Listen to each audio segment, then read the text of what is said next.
Hello everyone, स्वागत है आपका आज की न्यूज़पेपर एनालिसिस में। लेक्चर से रिलेटेड जितनी भी पीडीएफ्स होंगी या क्वेश्चंस होंगे प्रीलिम्स एंड मेंस से रिलेटेड, मैं वो आपको टेलीग्राम चैनल पे दे दूँगी। लिंक मैं डिस्क्रिप्शन बॉक्स में दे दूँगी, आप सब देख सकते हैं वहाँ से। स्टार्ट करते हैं आज की पहली न्यूज़ से। Create global framework for ethical issues for artificial intelligence, PM Modi ने बोला है। इन्होंने कुछ कंसर्न्स बोले हैं कि कुछ बायस है, कुछ एल्गोरिथमिक बायस है एंड क्रिप्टो से रिलेटेड कुछ कुछ वो डिस्क्रिमिनेशन देखे गए हैं। ठीक है, यानी कि इथिकल यूज़ ऑफ एआई को इन्होंने एम्फेसाइज किया है।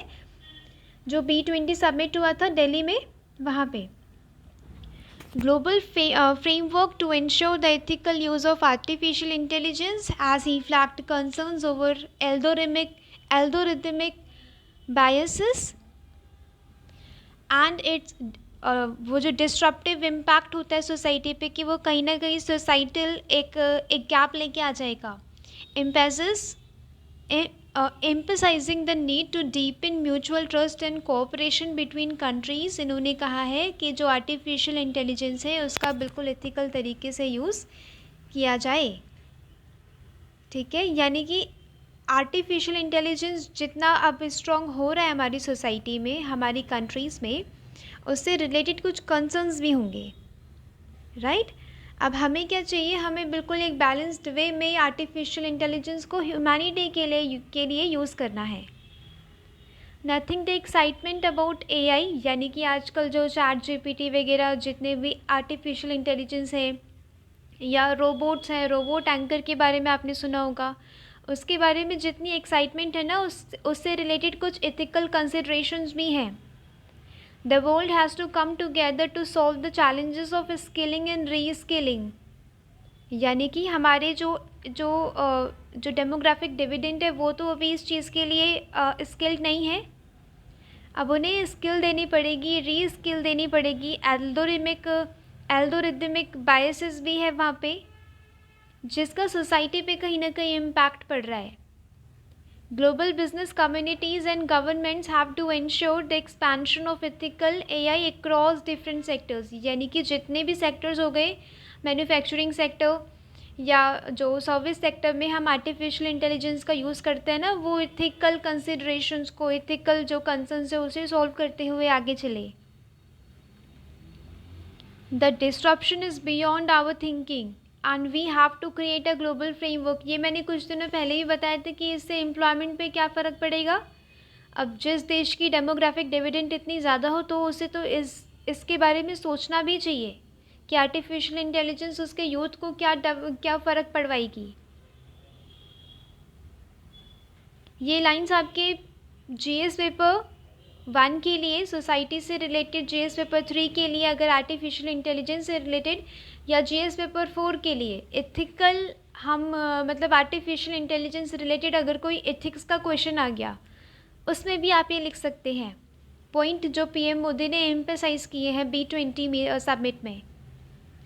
Stressing on mutual trust, he paste India as a key player internationally, mutual trust चाहिए होगा। म्यूचुअल ट्रस्ट मतलब जो ट्रस्ट होता है वो सबसे बड़ी इन्वेस्टमेंट है AI के लिए, AI को सफल बनाने के लिए, ह्यूमैनिटी के डिस्ट्रक्शन को रोकने के लिए, and the country that can function with humility and sensitivity is India, right. कि इंडिया एक ऐसा देश है जो ह्यूमिलिटी, जो ह्यूमैनिटी, सेंसिटिविटी, इन सब पहलुओं को ध्यान में रखते हुए आगे चलता है या कोई टेक्नोलॉजी अडॉप्ट करता है, कि वो हमारे सिटीजन्स के मतलब बेसिकली ह्यूमैनिटी के लिए काम आ रही है कि नहीं। कॉशनिंग against the self centric approach, जो सेल्फ सेंट्रिक, जैसे कि बिजनेसेस अगर AI यूज़ कर रहे हैं, गलत तरीके से यूज़ कर रहे हैं सिर्फ अपना फ़ायदा, अपना प्रॉफिट देखने के लिए, उसे भी PM मोदी ने बोला है कि ये तो सबसे बड़ा थ्रेट है। ठीक है, सेल्फ सेंट्रिक अप्रोच नहीं होनी चाहिए, वेलफेयर होना चाहिए ह्यूमैनिटी का। जो लोअर सेक्शंस ऑफ सोसाइटी हैं उन्हें मतलब AI से फ़र्क पड़ना चाहिए। फॉर एग्ज़ाम्पल, ये एग्ज़ाम्पल आप यूज़ कर सकते हैं GS पेपर 1 के, जब मैनुअल स्कैवेंजिंग का आएगा, मैनुअल स्कैवेंजिंग एक इश्यू है सोसाइटी का। सेप्टिक टैंक्स वगैरह में जाके जिन वो मतलब काफ़ी जो मतलब स्कैवेंजर्स मतलब जो मजदूर वगैरह हैं उनकी क्या हो जाती है, डेथ हो जाती है। अगर वहाँ पे एआई को हम एम्प्लॉय करें, अगर आर्टिफिशियल इंटेलिजेंस को एम्प्लॉय करें तो वो काम ह्यूमन को नहीं करना पड़ेगा, ह्यूमन फिगर्स को नहीं हैंडल करना पड़ेगा हैंड्स से। ये कहीं ना कहीं ह्यूमैनिटी के लिए है। तो इसीलिए कहा जा रहा है कि ह्यूमैनिटी के लिए अगर आर्टिफिशियल इंटेलिजेंस को यूज़ करें तो वर्ल्ड एक बहुत ही अच्छी स्थिति में होगा। सेल्फ सेंट्रिक अप्रोच नहीं चाहिए, वेलफेयर चाहिए ह्यूमैनिटी के लिए। If our focus is self-centric, we won't be able to help ourselves or the world. We are seeing that the case of rare earth metal, जैसे कि rare earth metal ना कुछ countries में, तो कुछ countries ना उसमें domination दिखाते हैं, for example चाइना। ये बिल्कुल एक न्यू कॉलोनियल मॉडल की तरह ये मतलब डोमिनेशन बाहर आ रही है। ठीक है, मतलब कुछ ही कंट्रीज़ में रेयर अर्थ मेटल वो मतलब बाकी सारी कंट्रीज़ पे नहीं है। इससे क्या हो रहा है, डोमिनेशन हो रहा है। A profitable market can be sustain where there is a balance in the interest between producers and consumer. एक मार्केट को हम तभी सस्टेन कर सकते हैं जहाँ पे एक बैलेंस देखा जाएगा, जो प्रोड्यूस कर रहा है और जो कंज्यूम कर रहा है उसके बीच में।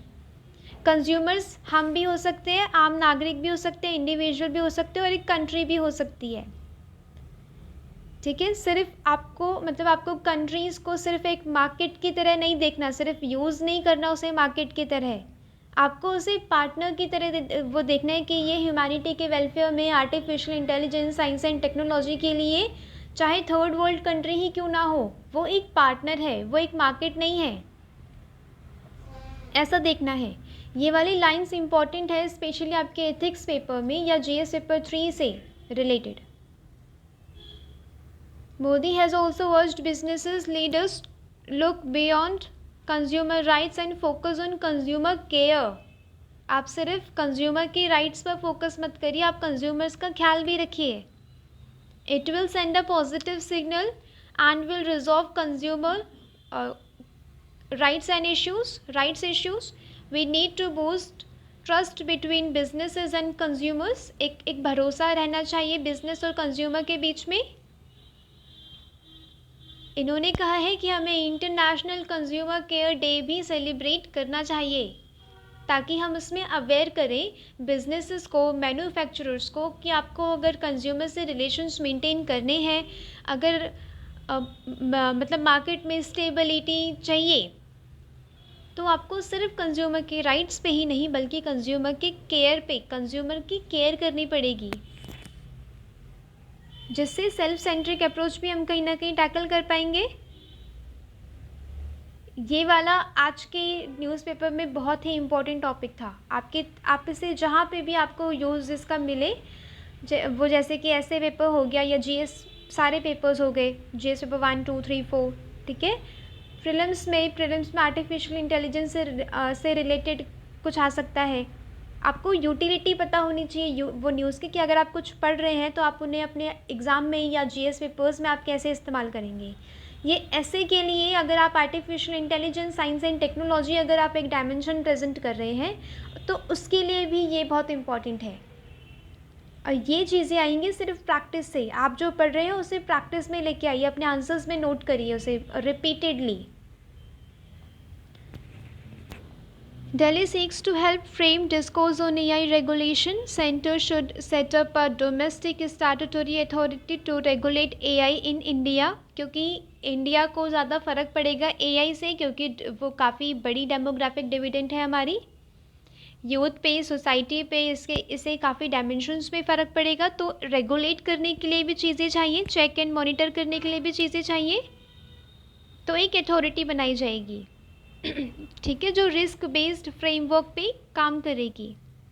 while also calling for collaboration with international agencies and governments of other countries for forming a global agency for responsible use of AI। ये जो keywords हैं आपको यूज़ करने हैं अपने आंसर में, कि हमें रिस्पॉन्सिबल यूज़ ऑफ AI के लिए हमें क्या करना है, हमें और कंट्रीज़ की भी कोऑपरेशन की ज़रूरत है। इंटरनेशनल एजेंसीज की कोलैबोरेशंस की ज़रूरत है, right. India is experiencing a significant technological transformation that presents a tremendous opportunity to leverage innovation for economic growth। यानी कि इंडिया में जो टेक्नोलॉजिकल इनोवेशन हो रहे हैं ना, और उससे हमारी इकोनॉमिक ग्रोथ भी कहीं ना कहीं वो मतलब काफ़ी इजाफा हुआ है, जो टेक्नोलॉजिकल इनोवेशन जो हैं उस वजह से भी, राइट। उसके लिए क्या है, हमें एआई का सही ढंग से यूज़ करना आना चाहिए, उसे रेगुलेट करना आना चाहिए, मॉनिटर करना वो आना चाहिए, ताकि वो ह्यूमैनिटी के लिए काम करे। नीति आयोग ने भी एक रिस्पॉन्सिबल यूज़ ऑफ एआई के लिए एआई फॉर ऑल, इसमें सीरीज़ पेपर निकाले हैं। काफ़ी सारी कंट्रीज़ जैसे कि वाइट हाउस, जैसे कि यूएसए ने भी एक ब्लूप्रिंट निकाला है कि एआई बिल ऑफ राइट्स, यानी कि जो आर्टिफिशियल इंटेलिजेंस है उसमें हम आम नागरिकों के अधिकारों की भी बात करें। China too has released its own set of measures to regulate AI. ठीक है, उन्होंने अपने अलग से निकाले कि रेगुलेट करेंगे वो एआई को। ये कंट्रीज़ अडॉप्ट कर सकती हैं अपनी अपनी सोसाइटीज़ को देख के कि उनकी सोसाइटी की डाइवर्सिटी कैसी है, उस हिसाब से अडॉप्ट कर सकती हैं, right. At far end of Qutub complex 13th century gateway offers वो लेसन ऑन आर्किटेक्चर। इसमें इम्पॉर्टेंट है आपके प्रीलिम्स पॉइंट ऑफ व्यू से अलाई दरवाज़ा।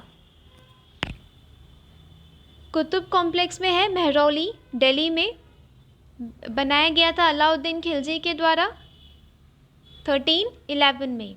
Red sandstone and white marble से बना है।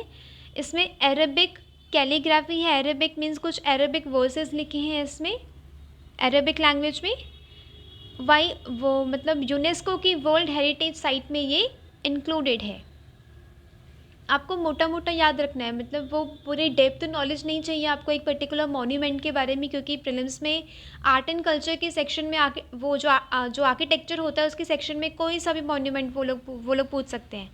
तो आपको सिर्फ इम्पॉर्टेंट मोटी मोटी बातें पता होनी चाहिए, किसने बनाया, कब बना, किस चीज़ का बना है, कोई इम्पॉर्टेंट बात, जैसे कि इसमें है अरेबिक कैलीग्राफी और ये वर्ल्ड हेरिटेज में इंक्लूड है कि नहीं है।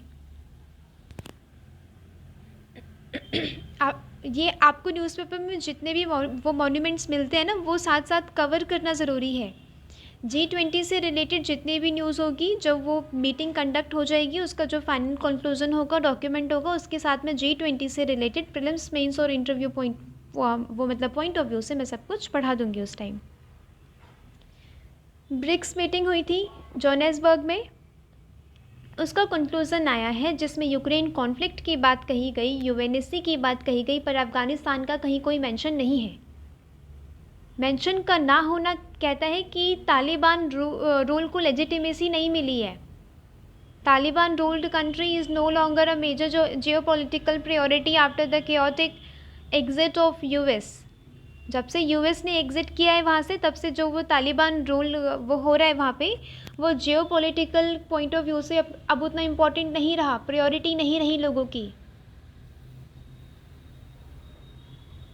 ठीक है, we support a comprehensive reform of the UN, यानी कि ये वाला जो इम्पोर्टेंट आर्टिकल, ये वाला आप यूज़ करेंगे जब मल्टीलेटरल इंस्टीट्यूशन के रिफॉर्म की बात आएगी, तो आप उसमें ये मेंशन करेंगे कि रिसेंटली ब्रिक्स के डॉक्यूमेंट में जो वो रिलीज़ हुआ है, उसमें यूएनएससी में, यूएन में रिफॉर्म्स की बात कही गई है, ताकि क्या बना सके हम उसे, democratic, representative, effective and efficient to increase the representation of developing countries in the council membership. ये चीज़ आप नोट करेंगे जब मल्टीलेटरल इंस्टीट्यूशंस के रिफॉर्म की बात आएगी। ठीक है, ये वाले कुछ कीवर्ड्स हैं जिसे आपको हर हालत में नोट करना है अपने आंसर्स में, या प्रेजेंट करना है वहाँ पे। Democratic, representative, effective and efficient, and to increase the representation of developing countries in the council's membership, ताकि ग्लोबल चैलेंजेस को टैकल किया जा सके। 3 legitimate aspirations of emerging and developing countries, कौन कौन सी? Africa, Asia and Latin America, including Brazil, India, South Africa, to play a greater role in international affairs, in particularly the United Nations. ठीक है. Ukraine की conflict पे क्या बोला गया कि पीसफुल डायलॉग, मतलब पीसफुल रेजोल्यूशन से, मेडिएशन से हम पीसफुल एक सॉल्यूशन निकालेंगे. ठीक है, एक पीसफुल सॉल्यूशन निकाला जाएगा. डिप्लोमेसी से, डायलॉग से कंसर्न्स रखे गए हैं वो यूनाइटेड नेशन सिक्योरिटी काउंसिल में भी और जनरल असेंबली में भी. ठीक है, ये उसमें बात कही गई. लास्ट टाइम जब ब्रिक्स मीटिंग हुई थी तो इन्होंने स्ट्रांगली सपोर्ट किया था कि पीस चाहिए अफ़गानिस्तान में. जो राइट्स हैं, जो ह्यूमन राइट्स हैं, उसे मेंटेन करके रखना है, specially for women and children. ठीक है. It is said that Afghan territory should not be used as a act of terror, यानी कि आतंकवाद फैलाने के लिए अफगानिस्तान की धरती का इस्तेमाल नहीं किया जाना चाहिए. ये उन्होंने लास्ट टाइम बोला था और इस टाइम अफगानिस्तान का कोई मेंशन ही नहीं है, यानी कि वो अब प्रायोरिटी में रहा ही नहीं है इनकी. नेक्स्ट इम्पॉर्टेंट है Jaishankar warns crisis in making in global south. या आप लिखेंगे जब जीएस पेपर 2 में आएगा क्वेश्चन कि ग्लोबल साउथ और ग्लोबल नॉर्थ के बीच की जो लाइन है वो अब काफ़ी थिन होती चली जा रही है, ब्लर होती चली जा रही है. कैसे ग्लोबल साउथ प्रोग्रेस कर रहा है, right. External Affairs Minister Jaishankar on Sunday made a strong pitch for more diversified and more democratic reglobalization, saying the global South can no longer be at the mercy of few suppliers. Few Western countries क्या करती हैं, supply करती हैं, goods को dump करती हैं, products को dump करती हैं कंट्रीज़ में, स्पेशली जो थर्ड वर्ल्ड कंट्रीज़ है, ग्लोबल साउथ है, वहाँ पे ग्लोबल साउथ को एक कंज्यूमर की तरह देखा जा रहा है, एक प्रोड्यूसर की तरह. वो तरह नहीं कि वो विश्व की जो इकोनॉमिक चेंज है उसमें पार्टिसिपेट करे, वो नहीं देखा जाता. उसे एक कंज्यूमर की तरह देखा जाता है कि वो कंट्री एक मार्केट की तरह है, वहाँ के लोगों को जितना अपनी तरफ खींच पाओ खींचो और सारे गुड्स वहाँ पे डंप कर दो. Global South not only did not reap the full benefits of the economic changes, but often ended up saddled with unviable debt emanating from opaque initiatives. ठीक है, डेट हो जाते हैं, मतलब वो बेचारे कर्जे में डूब जाती हैं ऐसी वाली कंट्रीज़ जो थर्ड वर्ल्ड कंट्रीज़ हैं. This was a gradually unfolding crisis in the making, but no one was accelerated rapidly by multiple shocks of debt, Covid and conflict. यानी कि चाहे कर्जा हो, चाहे कोविड हो, कॉन्फ्लिक्ट हो, इन सब से जो नुकसान होता है ना ज़्यादा, वो थर्ड वर्ल्ड कंट्रीज़ मतलब ग्लोबल साउथ को होता है. बट अब वो क्या हो रहा है, उससे जूझ के वो आगे निकल रही हैं ग्लोबल साउथ की countries. As a result, the endeavor now is to seek re-globalization that is more diversified, more democratic, where there would be multiple centers of production, not just of consumption. ठीक है, यहाँ पे रीग्लोबलाइजेशन ये वाला keyword आपके लिए highlight करना ज़रूरी है कि जो रीग्लोबलाइजेशन पे ध्यान दिया गया है, मतलब ध्यान देने को बोला है एक्सटर्नल मिनिस्टर ने, कि आप उसे कंज्यूम करने वाली कंट्री मत देखिए, आप उसे प्रोड्यूस करने वाली भी कंट्री देखिए, क्योंकि अब ये लोग भी आगे बढ़ रहे हैं. That is where the business can make the crucial difference. Role of global south in emerging world 2.0 में क्या बोला इन्होंने कि जो बिजनेस है वो यहाँ पे एक क्रूशियल डिफरेंस बना सकता है. बिजनेस अपने मैन्युफैक्चर करके प्रोडक्ट एमएसएमईज़ को बढ़ावा देके वो क्या करेंगे, वो अदर वर्ल्ड, वो मतलब जो मतलब अदर वेस्टर्न वर्ल्ड है उन कंट्रीज़ में एक्सपोर्ट करेंगे. तो एक पार्टनरशिप हो जाएगी,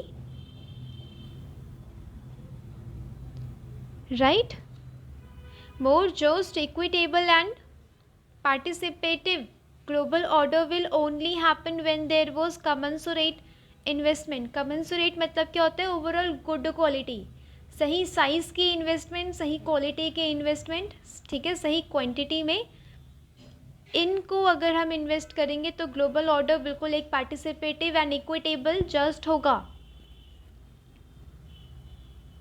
trade and technology decisions directed at the global south, जो ग्लोबल साउथ कंट्रीज़ हैं वो क्या करेंगी, अपने ट्रेड एंड इन्वेस्टमेंट डिसीजंस को और प्रिसाइज करें, इस पे फोकस किया गया है। ठीक है, let's debate basic structure. Basic structure Kesavananda Bharati case. 1951 में क्या हुआ, पहला अमेंडमेंट देखा गया, फर्स्ट अमेंडमेंट पार्लियामेंट का, कॉन्स्टिट्यूशन का। Seeking curtailment to fundamental rights to freedom of expression, article 21 क्या, प्रोसीजर स्टैब्लिश्ड बाय लॉ, जो को एम्फेसाइज किया है या अबव रखा है then American style due process of law. Article 368 क्या कहता है, ये पूरा एडिटोरियल आप लोगों के लिए इम्पॉर्टेंट नहीं है, मेन जो बात इम्पॉर्टेंट है वो है बेसिक स्ट्रक्चर को समझना इधर। Article 368 were designed to joint mechanism to keep the state and society in sync through suitable and incremental amendments to the constitution। ठीक है, स्टेट और सोसाइटी आपस में सिंक्रोनाइज रहे, सिंक रहे, ताकि अमेंडमेंट्स हो, सोसाइटी के जो नीड्स एंड एस्पिरेशंस हैं उन्हें फुलफ़िल किया जा सके। इसीलिए कॉन्स्टिट्यूशन को रिजिड नहीं बनाया गया, एक टाइप ऑफ फ्लेक्सिबिलिटी रखी है कॉन्स्टिट्यूशन में, ताकि जो आने वाली जो सरकारें हैं वो जो सोसाइटीज़ बनेंगी हमारे आगे, या सोसाइटी में जितने भी डेवलपमेंट्स होंगे, चेंजेस होंगे, उस प्रकार से वो कॉन्स्टिट्यूशन में भी चेंजेस लेके आ सके। इसीलिए कॉन्स्टिट्यूशन को एक लिविंग डॉक्यूमेंट भी कहा जाता है। ठीक है, कॉन्स्टिट्यूशन, हमारा कॉन्स्टिट्यूशन वो एक मुर्दे की तरह नहीं है, मतलब रिजिड नहीं है, लिविंग है, चेंजेस उसमें लाई जा सकते हैं। Basic structure doctrine emerge from the Kesavananda Bharati judgment of Supreme Court, April 24, 1973 में ये डिसीजन लिया गया। It held that the parliament could not alter the basic structure of the constitution by an amendment. आप अमेंडमेंट से ही आप कॉन्स्टिट्यूशन को change कर दीजिए, पर बेसिक स्ट्रक्चर को नहीं छूना है उसके। जबकि कोई एक्सक्लूसिव एंड डेफिनेटिव लिस्ट नहीं है क्या बेसिक स्ट्रक्चर्स होते क्या है, ये केस बाय केस बेसिस पे मतलब जज किया जाता है सुप्रीम कोर्ट के द्वारा, या ऐड करी जाती है लिस्ट। जैसे कि सेपरेशन ऑफ जुडिशियल एंड जो वो मतलब वो जैसे कि सेपरेशन ऑफ पावर हो गया या सेकुलरिज्म हो गया, ये सब ऐड किए गए हैं केस टू केस बेसिस में। Article 368 of the Constitution clearly stipulates that Parliament may in exercise of its constituent power made by amend by way of addition, variation or repeal any provision of this Constitution in accordance with the procedure laid down in this article। Basic structure को छोड़ के break वो मतलब basic structure, basic जो ढांचा है constitution का, हमारे संविधान का, उसको छोड़कर आप पूरे कॉन्स्टिट्यूशन को अमेंड करिए, कोई बात नहीं, पर एक प्रोसीजर से होना चाहिए और वो सही होना चाहिए सोसाइटी के लिए, कंट्री के लिए। If the political system freezes its capacity to adopt the constitution to challenging times, the state would not be able to withstand with the pressure emanating from the deeper layers of sections of society and history। यानी कि अगर अपना political system freeze कर दिया या constitution को freeze कर दिया ना, तो सोसाइटी के क्या एस्पिरेशंस हैं, उसकी क्या एक हिस्ट्री रही है, क्या चेंजेस मतलब आगे आने वाले हैं, उसमें हम बदलाव नहीं कर पाएंगे। Seen in this light, the basic structure doctrine is the apt metaphor। क्या बोला है जस्टिस चंद्रचूड़ ने, पोल स्टार है इंडियन कॉन्स्टिट्यूशन का, इंडियन पॉलिटिक्स का बेसिक स्ट्रक्चर। ये वाली लाइन इतनी इम्पॉर्टेंट है कि बस इसे छोड़ी नहीं जा सकती। ये सारे कीवर्ड्स इम्पॉर्टेंट हैं जितने भी मैंने बोले हैं अभी या मैंने पढ़वाए हैं आपको। न्यूज़पेपर इसीलिए हमें यूज़ करना है कि हम उसे अपने एग्ज़ाम में यूज़ कर सकें, पढ़ के भूल नहीं जाना। अ रिस्पॉन्सिबल ऑपोजिशन इज़ दस क्रूशल। यहाँ पे डिबेट की बात कही गई है इस वाले आर्टिकल में कि अगर डिबेट अच्छे से हो ना तो हम डेमोक्रेसी की जो एस्पिरेशंस है हम उसे फुलफ़िल कर सकते हैं, कंट्री की डेमोक्रेटिक एस्पिरेशंस फुलफ़िल हो सकते हैं। अगर ऑपोजिशन स्ट्रॉन्ग नहीं है, उसके पास स्ट्रॉन्ग फैक्ट नहीं है वो सरकार की पॉलिसीज़ को कंस्ट्रक्टिवली क्रिटिसाइज़ करने के लिए, तो उनका होने का भी कोई मतलब नहीं है। The architect of the Indian constitution B.R. Ambedkar ने क्या कहा था? The debates in the parliament are vital part of democratic process. एक वाइटल पार्ट, एक इम्पॉर्टेंट पार्ट है हमारे लोकतंत्र के लिए डिबेट होना पार्लियामेंट में। They help to ensure that laws are made in the best interest of the people. वो इंश्योर करेंगे कि जो पॉलिसीज़, जो कानून बनाए जा रहे हैं उससे लोगों पर क्या फ़र्क पड़ेगा, लोगों को कैसे उससे इफ़ेक्ट पड़ेगा, फ़ायदे के लिए है या नहीं है। इसके लिए क्या चाहिए होती है? डिबेट चाहिए होती है ऑपोजिशन की तरफ से। इसमें ऑथर ने पॉइंट आउट किया है कि उनके पास स्ट्रॉन्ग फैक्ट्स रहते ही नहीं है, वो बस इधर उधर अपनी पॉलिटिक्स वाली लैंग्वेज यूज़ करना शुरू कर देते हैं।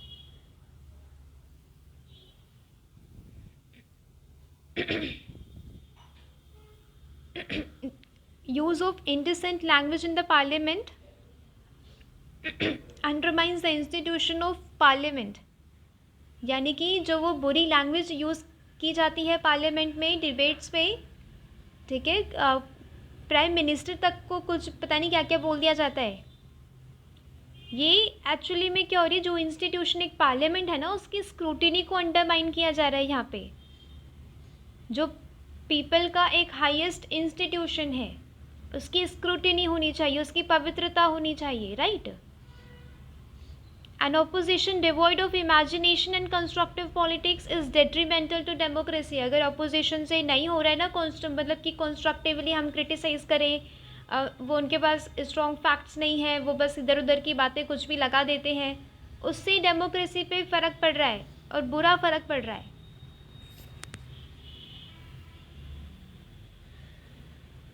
नेक्स्ट इम्पॉर्टेंट है शोरिंग अप द फाउंडेशन। इसमें क्या कहा गया है कि जो तीसरी पाँचवीं तक हमें जो स्कूली बच्चे होते हैं उनकी शिक्षा को, उनके बेसिक फाउंडेशन को स्ट्रॉन्ग करना है। ये वाला जो डाटा है ये आप अपने GS पेपर 3, JS पेपर 2 में जो एजुकेशन चैप्टर है, जो एजुकेशन टॉपिक है उसमें आप यूज़ करेंगे। More than half the children in India are unable to read fluently with comprehension और do basic mathematical operations by the end of primary schooling. इसे एड्रेस करने के लिए नेशनल एजुकेशन पॉलिसी लेके आई गई थी कि ताकि ये इंश्योर मतलब करना है कि फाउंडेशनल लिटरेसी एंड न्यूमरेसी बच्चों की मजबूत बने, क्लास थर्ड तक ही मजबूत बन जाए। एक रीसेंट फैसले में क्या बोला गया है? द मिनिस्ट्री ऑफ मतलब education has rolled back the scope of निपुण भारत। ग्रेड्स 1 और 2 के लिए चिल्ड्रन, जो ग्रेड 3 के बच्चे हैं ना उन्हें हटा दिया गया, सिर्फ 1 और 2 ग्रेड के लिए ही रख दिया गया। तो इसमें ऑथर कह रहे हैं उसे बढ़ाओ, उसे कम मत करो। The reality is that approximately 68% of the children in the 3 to 6 years of age group are not able to access educational services in India। 3 साल से 6 साल वो तक बच्चे कुछ बेसिक शिक्षा नहीं वो ग्रहण कर पाते। 68% ऑफ चिल्ड्रन, ठीक है। हमें क्या करना है? कटिंग बैक नहीं करना, इसके ड्यूरेशन को और बढ़ाना है, क्लासेस को और बढ़ाना है, एटलीस्ट 5th तक तो रखना ही है ताकि उनकी जो न्यूमरेसी है, जो फाउंडेशनल जो स्किल्स, रीडिंग स्किल्स हैं, कॉम्प्रीहेंडिंग स्किल्स हैं, वो स्ट्रॉन्ग हो जाएं। तभी ये एक आगे हायर एजुकेशन में हेल्प करेगी।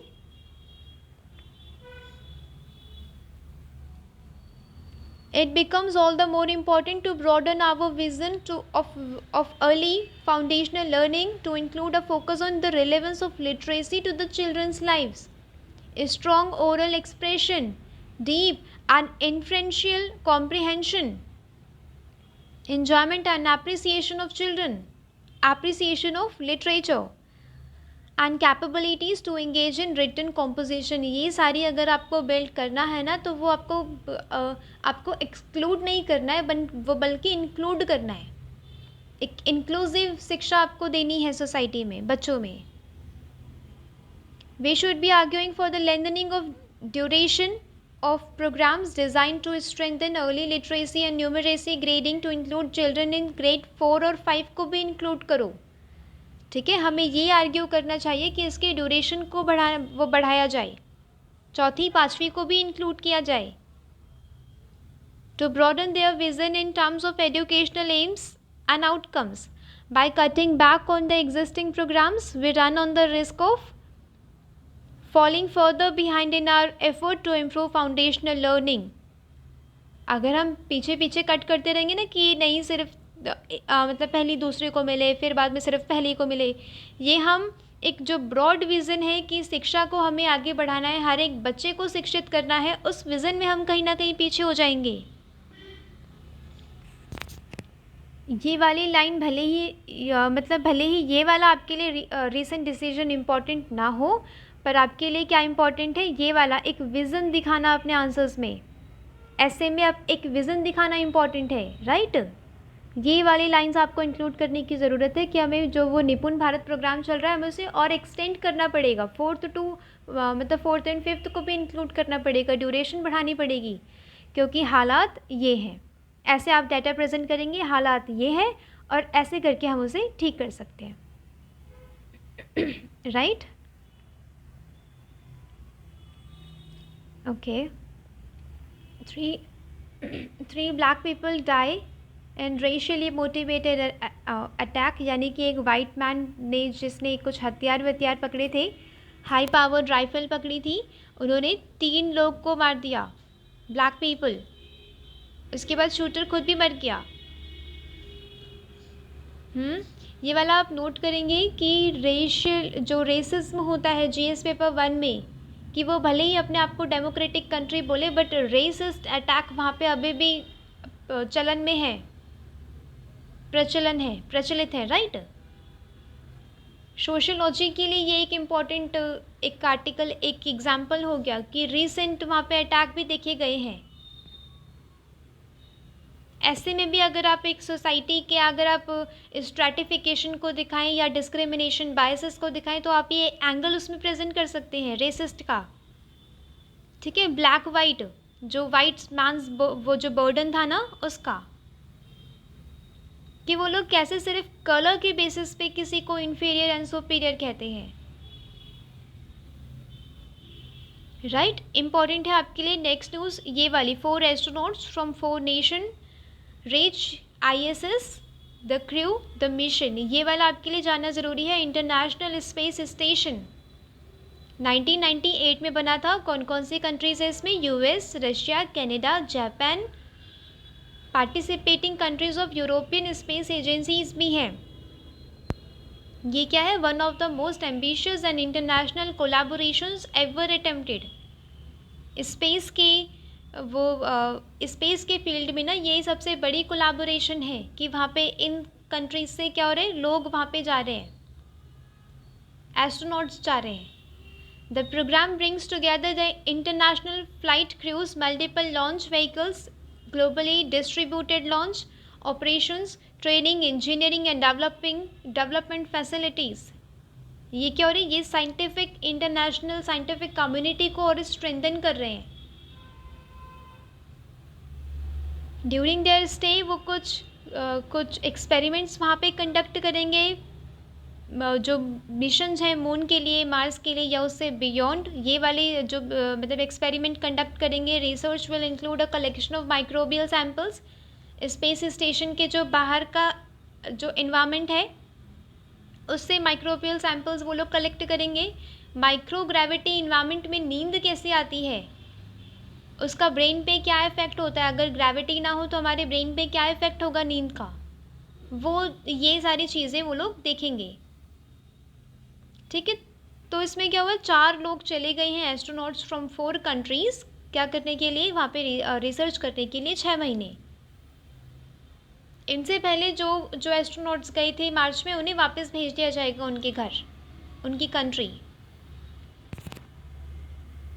राइट। तो ये वाला जो इंटरनेशनल स्पेस स्टेशन है, ये वाला आपके लिए जानना ज़रूरी था। Uptake in petroleum products help refiners, जो मॉनसून इतनी ज़्यादा जो बारिश हुई है उसकी वजह से क्या हो रहा है, जो पेट्रोल की जो की डिमांड में कमी देखी गई है। हम क्या कर रहे हैं, पेट्रोलियम के जो रिफाइनरीज हम प्रोडक्ट में मतलब हम एक्सपोर्ट करने में आगे हैं, उनको हम देख रहे हैं कि वो चीज़ आगे हो। The cumulative clean product export from India in August have so far been the highest since May, with jet fuel export at a historic high. Clean products क्या होते हैं, जो अनकंटामिनेटेड हो, जिसे प्रीवियसली कहीं पे यूज़ ना किया गया हो, वो क्लीन प्रोडक्ट्स होते हैं। Most major crude oil based fuels, diesel, petrol, jet fuel, kerosene, naphtha are categorized as clean products. Dirty refinery products कौन कौन से होते हैं, फ्यूल ऑयल, जो कंटामिनेटेड भी होते हैं थोड़े थोड़े और यूज़ भी किए गए होते हैं। लो सल्फर वैक्सी रेसिड्यू जो बचा खुचा माल होता है, वो डर्टी रिफाइंड प्रोडक्ट्स में आ गया।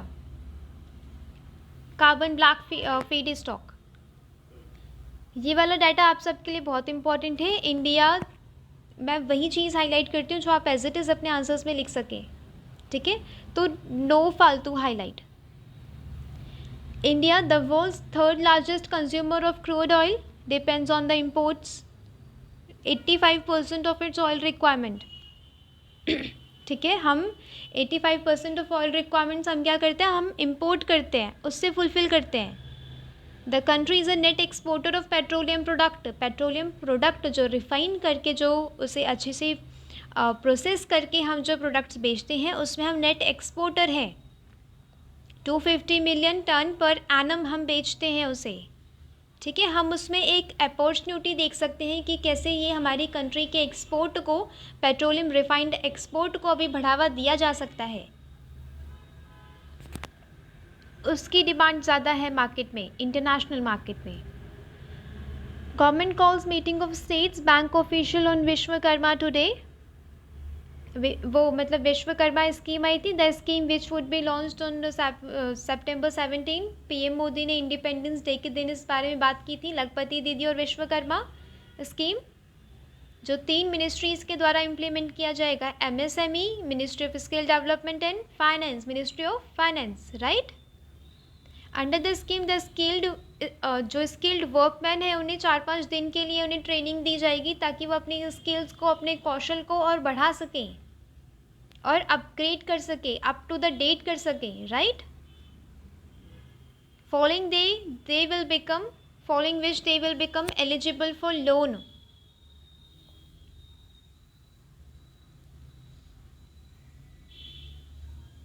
देख लेते हैं Vishwakarma Yojana. Design to uplift individuals skilled in traditional craftsmanship, जो ट्रेडिशनल अपने क्या होते हैं, जैसे कि लोहार हो गए, सुनार हो गए, बढ़ई हो गए, ठीक है। Boat makers, blacksmith, potters, sculptors हो गए, कॉबलर्स हो गए, टेलर्स, ये जिन्होंने अपनी ट्रेडिशनल, मतलब एक ट्रेडिशन से सीखा है कि हाँ, उनके पापा दादा, उनके परदादा लोगों ने सीखा होगा, ठीक है। उसको हम कैसे अपग्रेड करें, उन स्किल्स को, इस पे ध्यान दिया जाएगा इस स्कीम के तहत। This scheme named after the divine architect Vishwakarma seeks to preserve and enhance the guru shishya परंपरा। गुरु शिष्य परंपरा, ये वाले आप अपने एसेज में नोट कर सकते हैं कि जो गुरु शिष्य परंपरा चलती आ रही है ना, उसमें विश्वकर्मा योजना और बढ़ावा दे रही है, राइट।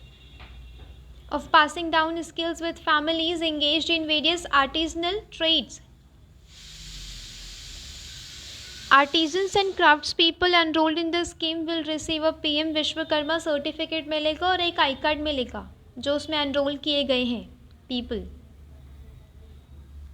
उन्हें पहली बारी में 1 लाख रुपए का लोन मिलेगा, ठीक है। और ये लोग हैं जो इंक्लूड किए गए हैं, स्कल्प्टर्स, पॉटर्स एट्सेट्रा।